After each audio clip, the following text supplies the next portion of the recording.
It's just certain things I want to fucking, see, I don't tell you guys, like, everything, you know,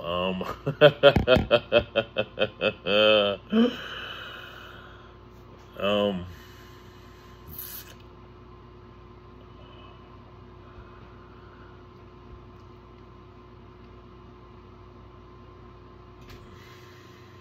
no, not ready.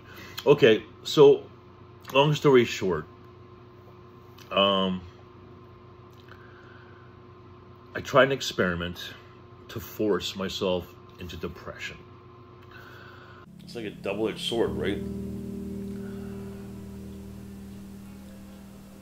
The job's making you miserable, and you're trying to hang on to some sense of yourself, and try not to succumb to your breaking your values or any of your morals. You know, so you're trying to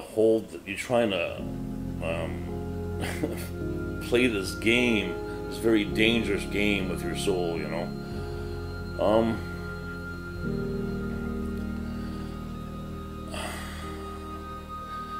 and you could lose all your money and the people you love through this process. But what I found out was I completely lost myself. Not because of the drugs or the mental illness. I became something else because I stayed in that business.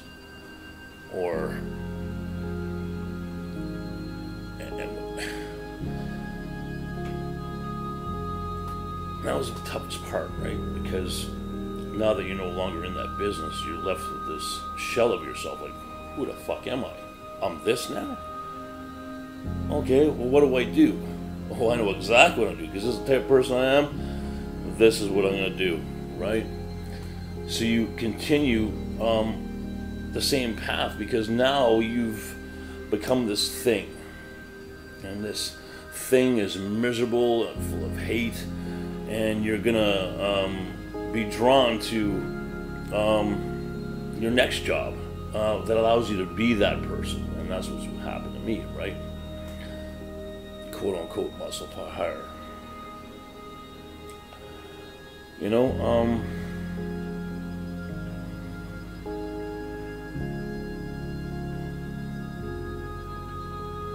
and then the light bulb finally goes off, and just like,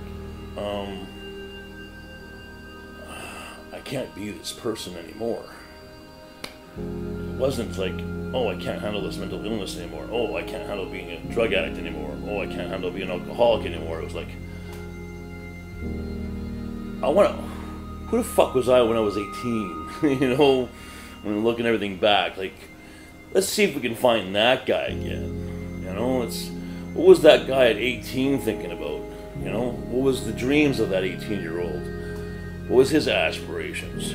Of course, besides fucking getting laid. 18-year-olds, that's all they think of was get laid, right? You know, and driving home from out west, dude, it was like, it's impossible. There's no, I've done too much, I've come too far. There is just no way to change what I became. And it all started from being in a job that I didn't like. Actually, like is a soft word. Like, I fucking hated going to work. I fucking hated it. I can't stress how much I hated it.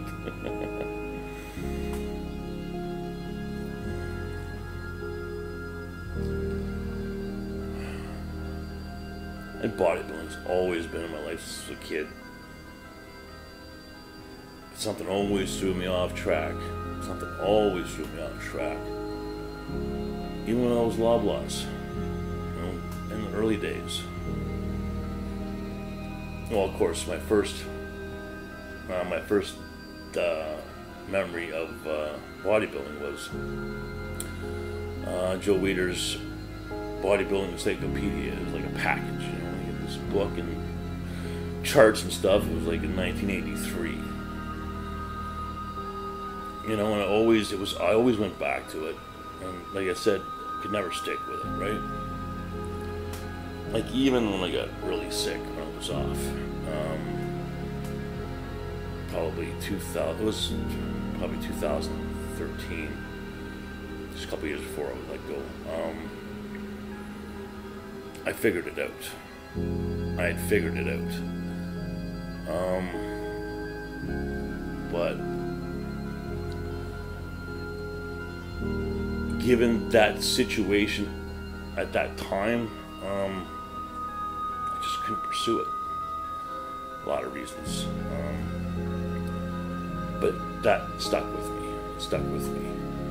You know, I even remember saying in one of my past videos, you know, I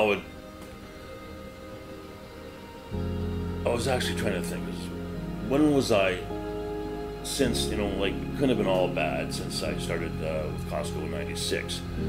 There must have been some points in my life where I was really happy. You know, there must have been some points in there.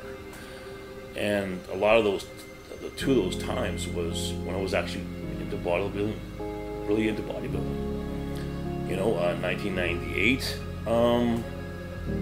me and my first wife were really into it. Like, we actually had a gym in our house, like fucking serious fucking gym. You know, I think we spent almost over 10 grand on it. You know, and then again in 2008, you know, working out made me happy, but I just couldn't sustain it. I just couldn't sustain it. I wouldn't make it a priority over everything else. My job always came before that. Always came before that. You know? Came before your happiness, your own happiness. You know, you have to plan for your escape. You have to, if you're in a shitty job, you know, and you want to follow your passion, you have to plan for it, you know. But what you fail to say is it's going to be a hell of a lot more than that. It's going to be, you have to take a pretty good look at who you are now, you know. And that was probably one of my biggest challenges. The job became who I was. Like, that's what it was. This character, this turbo, this number one. You know, there was no Scott outside of work and Scott at work. It was the same guy. You know, living the same story, living the same craziness. There wasn't a separation. There wasn't a home life and a work life. You know, that was the hardest part. Was, well, this person doesn't know how to do anything else. All right, I'm going to attempt to do a very difficult video whenever I talk about the way I manage certain aspects of my illness and the way I do it. It's very hard to explain because I certainly haven't gotten to a point where I could have someone actually videotaping me through this process, right?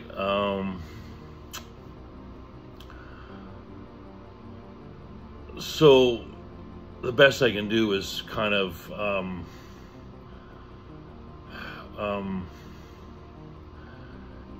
give the best estimate and explanation of what occurred. So, oh Jesus, I hate talking about this shit.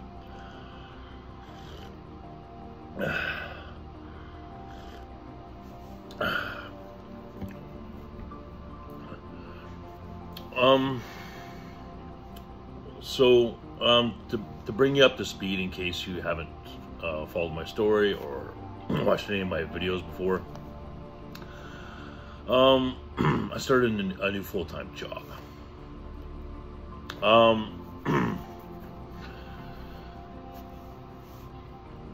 And it was a very risky thing to do. Which I elaborated quite a bit about.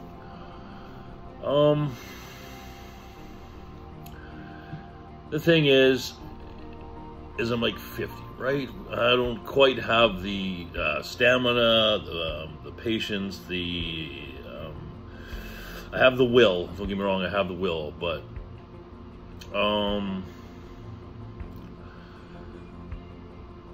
certain things, the older you get, are harder to deal with, right? You're just old. You're fed up. You're tired. You're tired of dealing with the same things, or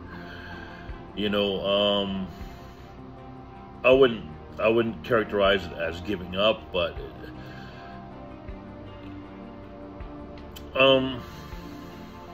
it's kind of like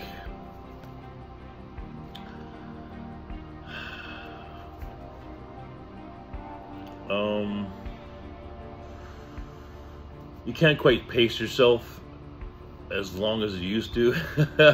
So let's get. I'm stalling. So adjusting to this new job, adjusting to planning a life, just starting kind of everything over the last few months.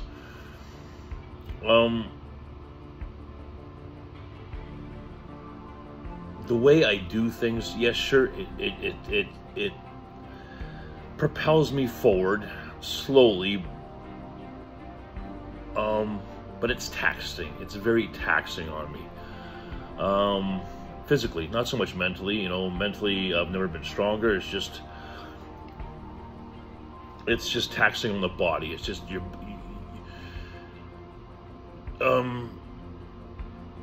especially when you've been through it before, you're just like, oh, man, I don't have the stamina to continue this, right? So you quickly find yourself saying, yes, sure, I can ride this process out, and I know I'll be successful, but you can't help thinking to yourself, okay, have I tried everything? Have I tried everything?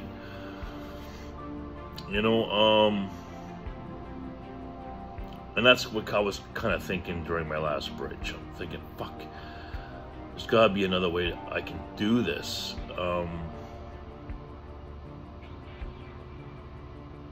But the only, I've managed this the best way I can for as long as I can, the only way I know I can. So an interesting thought popped into my head. It was about depression. I don't believe like depression has many faces, but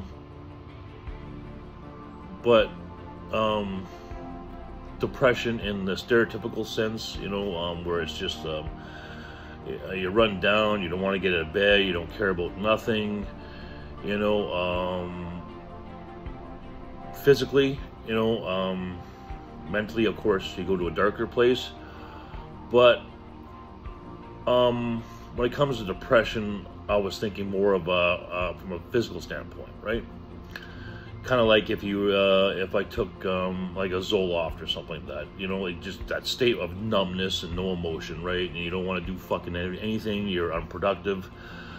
I haven't experienced a state like that in forever. I just don't get depressed. I'm more in touch with my emotions now. So if I feel something coming on, sure, I'll let the eyes water, and I'll deal with that thought or whatever. I won't hide or bury that emotion, right?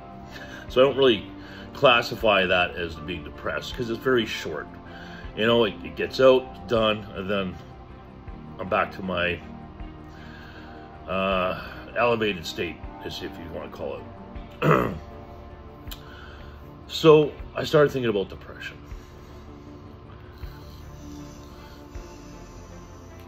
And I thought, would that work in this situation? Would it, because the thing is the main problem was because I was dealing with so much, I had no footing, right? New job, a lot of old thoughts resurfaced, a lot of old philosophies resurfaced, a lot of old personality traits resurfaced, that were just hardwired, right? I was aware of it, and I dealt with it, you know, the way I deal with things.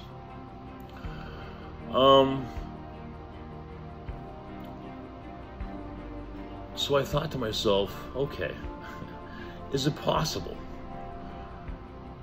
Is it possible to force a deep depression?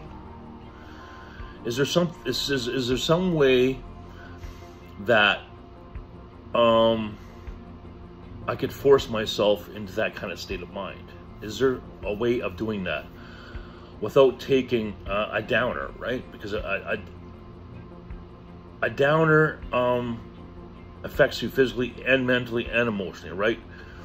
So basically, all I'm trying to do, what I was trying to think of doing, is there a way that I could still be elevated physically? How do I fucking explain this? Okay.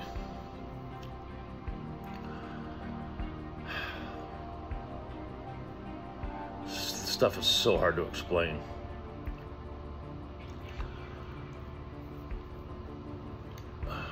Maybe I kind of should have did some notes, but obviously if you've been watching me for a while, that's not really the way I do things.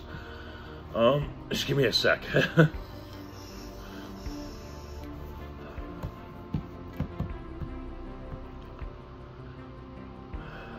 It's like there's certain aspects,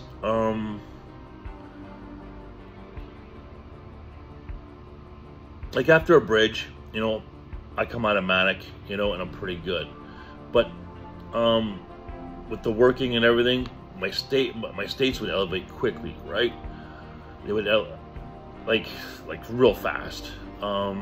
Like normally in the past, a bridge would last me 5 days, a week, 2 weeks, month, 2 months, you know. And before I started this job, the bridge was hardly ever necessary. You know, I was in a fucking amazing place, you know, but like I said, I wanted more for myself, right? So I was willing to take the risk.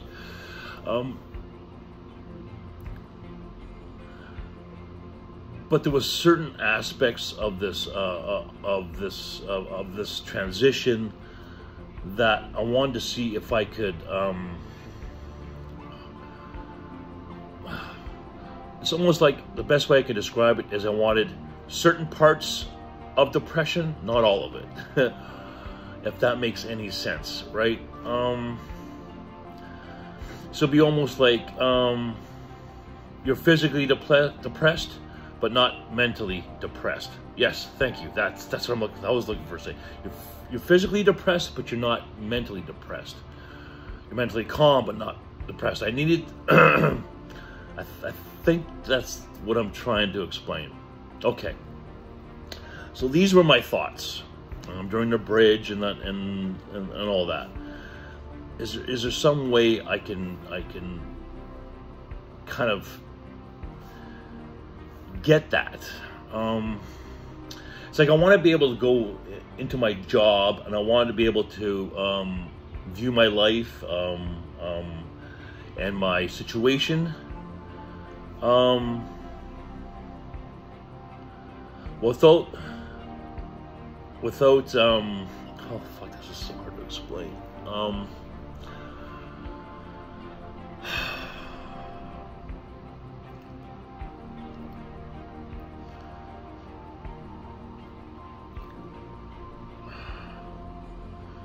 It's like I wanted to get depressed, but not fully depressed, because the manic would escalate too quickly. So I wanted to be able to still function, but not at such a low where it messes with you, your mind, right? Where it's just like it'll affect my job, affect my relationships, affect my going to the gym. You know, because I don't believe in the SSRIs and that type of medication, because it's something you can't control. You're at the mercy of it, right? And once you take it, that's it. Hang on for the ride. That's why I've always used cocaine in the management of my bipolar or ADD, whatever, because it's something that I know, I recognize, and I can manage it, because I know. It's been doing it for so long, right? So of course, I thought to myself, well, okay, well, if I use cocaine to drop me out of these manic states, you know, I go through the bridge, and it benefits me. Is there a way that I could do that somehow to get me to this kind of a weird depressive state? It's like, I don't know how that's possible. Like, I just never get depressed. Like, I never get into these ruts. Like, I get into like I force myself to be lazy, if that makes any sense. And then that can become habitual, you know, a habit. But I know what's happening, and it's just a matter of me saying, okay, you've been lazy enough, and it's time to step it up a level, you know, like, or another way of saying it is, okay, you're okay, let's add something onto the pile. You're ready for add something else to the pile, then add something else to the pile. And more responsibilities, more taking on more problems or priorities or responsibilities. So I thought to myself, is there a way I could force myself into a kind of a depressive state that could last a week, maybe two? It's hard to describe the feeling. That's the thing. It's like when I eventually got the feeling I was looking for, I knew it right away. I'm like, oh yeah, this is what we're looking for. Because I knew the way it was going. Yeah, I would have been successful, but honestly, I don't want to go through this for 6 months. I really don't. Financially, I don't want to do it. Physically, I don't want to do it. You know, as fascinating as the process is, it's just, I'm tired. I want to get on with my life. I want to, you know, find that balance and move on. So I thought, like, okay, let's dissect depression. Like, what would be a trigger for depression? So I thought to myself, okay, trigger for depression, letting myself down. Okay, so how can I let myself down? Good way of doing that is not meeting responsibilities or not being disciplined, maybe going back on your word, doing something that you're not proud of, but that you can still recover from, right? You don't want to cross any lines that you're going to regret for the rest of your life. So I've been really disciplined in the way I do things. So the key was, how do I let myself down? Because been doing things the same way for so long, it's just habit now. So I almost have to force myself to let myself down. What I mean by that is doing too much cocaine, or putting myself in a position where I think I might have jeopardized my health. Now, I'm not talking about ODing here, guys. I'm talking about maybe the perception of ODing, or the perception of, it's hard to explain this stuff. I'm not even sure it makes sense, but I'm trying. Oh,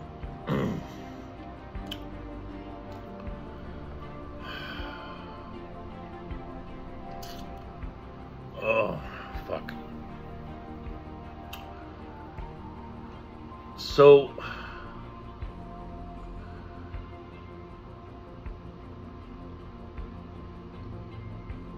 it's holy fuck.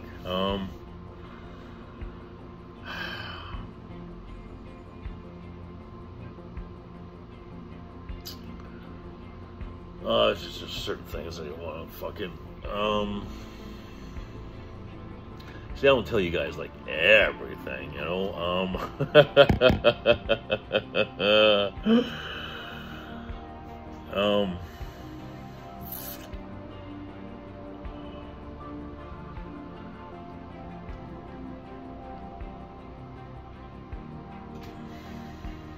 No, not ready. Okay, so long story short, I tried an experiment to force myself into depression. And it worked. It lasted 2 weeks.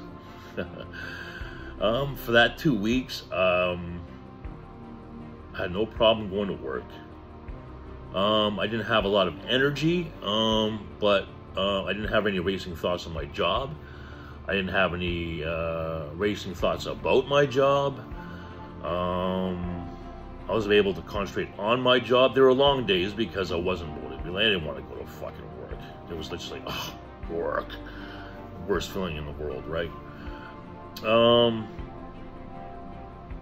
In the gym, and it was just like I couldn't.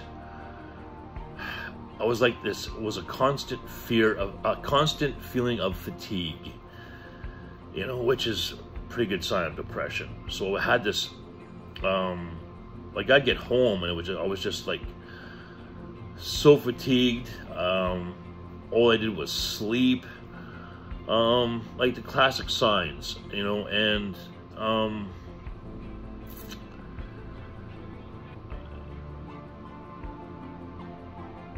I'll admit there was, I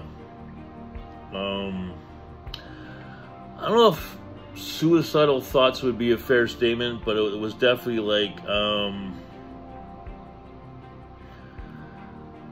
I'll be glad when, you know, I'm done with this fucking world, you know, like just because you're tired, right? You're tired of the process, you're tired of dealing with the same shit, and you know, and it's just like, it's almost like, okay, well, if I'm dying tomorrow, I'm fine with that, fuck, because, you know, it's just that kind of a thing. It's not, I wouldn't call them dangerous thoughts, I'm just calling them very realistic thoughts.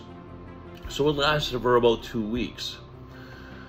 And then the last few days, I could feel it, my state's finally elevating, escalating. But not at the rate that they were 2 weeks prior, right?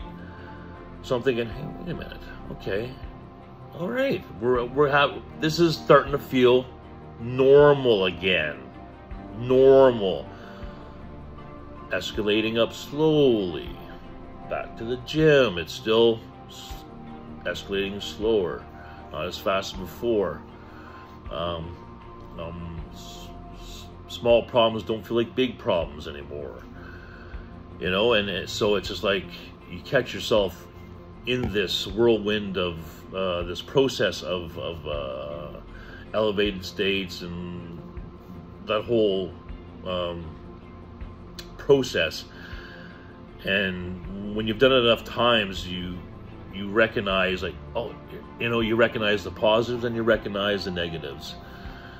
And it was starting to feel not as good as it was like 4 or 5 months ago, before I took this job, but we're getting into familiar territory now. So it's like, ah, here it goes. All right, so I went to work today, had a great day, wasn't fatigued, but wasn't like super elevated. I wasn't getting all, what's the word I'm looking for? You know, based on my past 2 careers, I used to get very cerebral about my job and the people I worked with. I just couldn't shut it off. Like, I'm talking real cerebral. Like, you wouldn't believe the shit that goes through my mind. But that slowed down as well, you know. So it's almost felt like new habits were starting to form, new ways of thinking were starting to form that I've never it was like uncharted territory, but in a very controlled, familiar feeling. Yeah, so end of the day, you know, it took like a pretty drastic risk.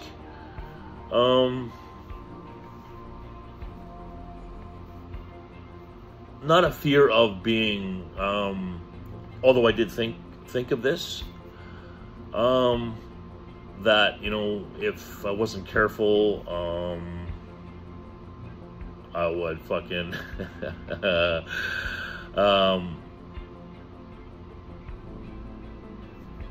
fall into like a real bad depression, like pit of death, you know, because depression, if I got depression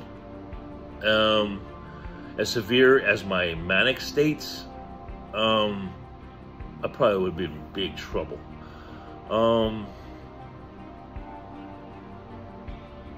So I was concerned a little that might happen, but I didn't push. I didn't believe that what I did was pushing far enough to put me in that place, right? Because you know, depression too. It's like you can't think of anything positive in your life. You can't think. All you think is bad, right? You think there's your self-worth isn't there.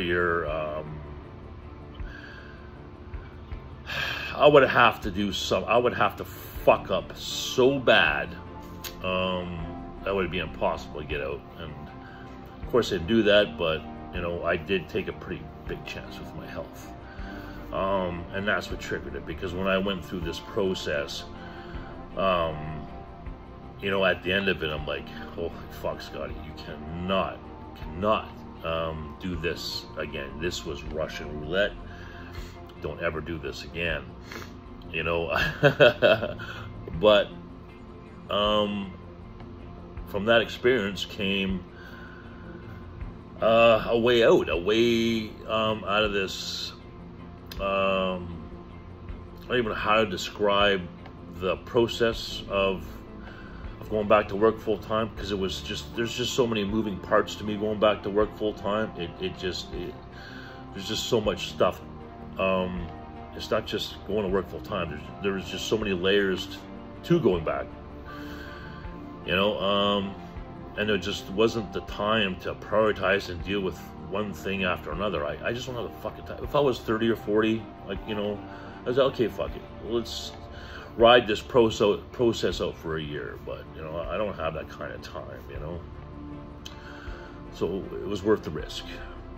So forced depression worked. I don't even know if, I know it sounds crazy. I'm just trying to explain what I did, because that's what I've been doing, right? I've been trying to document everything and trying to explain things the best I can.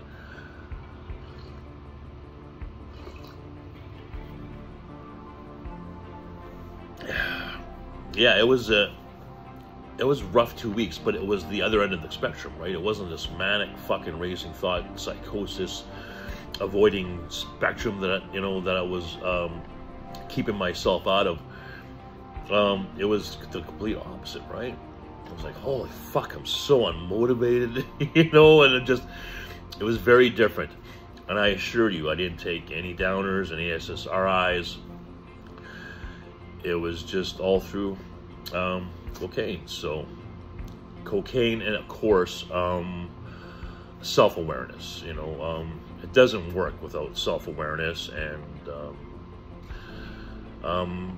triggering certain emotions and thinking a certain way.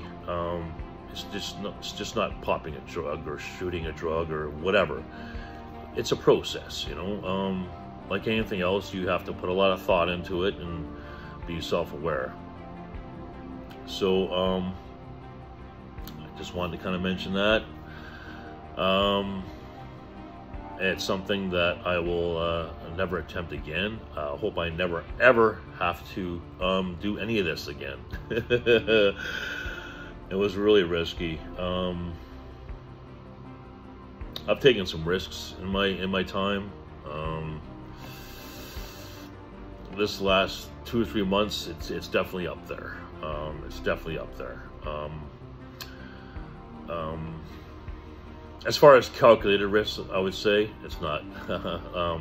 It was calculated. It was a calculated risk. So that's pretty much all I want to say, I guess.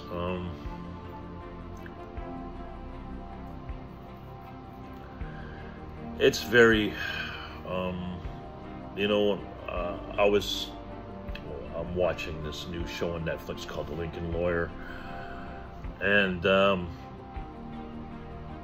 couldn't concentrate on the movie because I was just thinking of my journey and my process and just fucking everything that has happened, and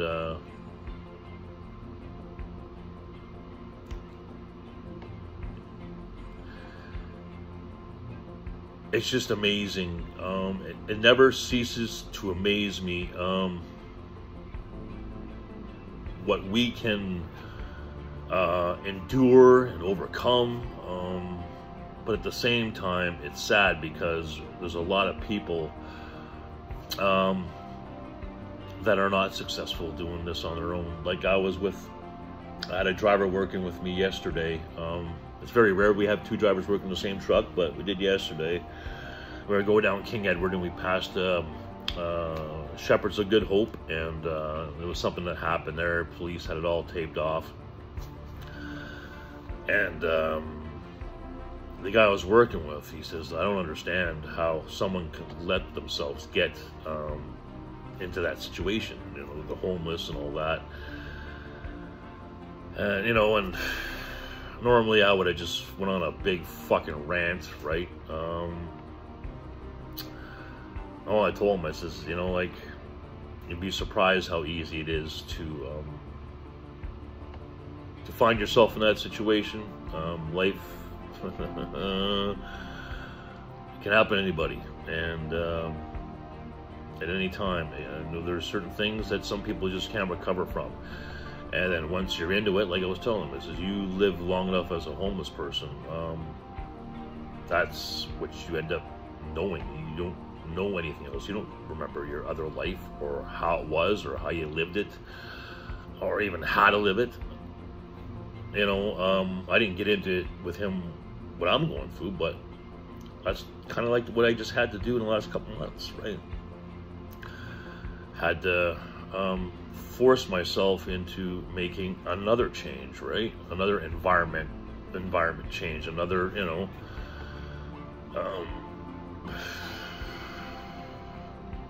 it's not easy. It's not easy. You get comfortable.